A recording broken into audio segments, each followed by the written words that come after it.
Mga idol at mga ka-rider, i-share ko lang po ang safety tips sa pag-drive ng motor na para maiwasan ang aksidente sa kalsada.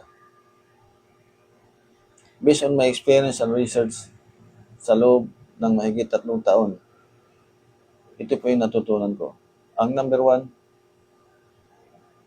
iwasang umabertake sa may kurbadang daan sa unahan. Number 2, huwag masyadong matulin kapag malapit ka na sa mga tulay, intersection, at pedestrian lane.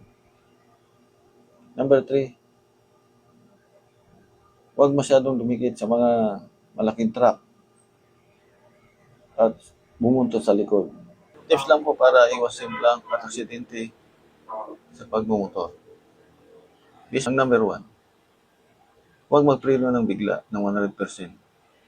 At least 20% lang. Number 2, huwag magmaneho ng motor na lasing at gumamit ng illegal drugs. Number 3,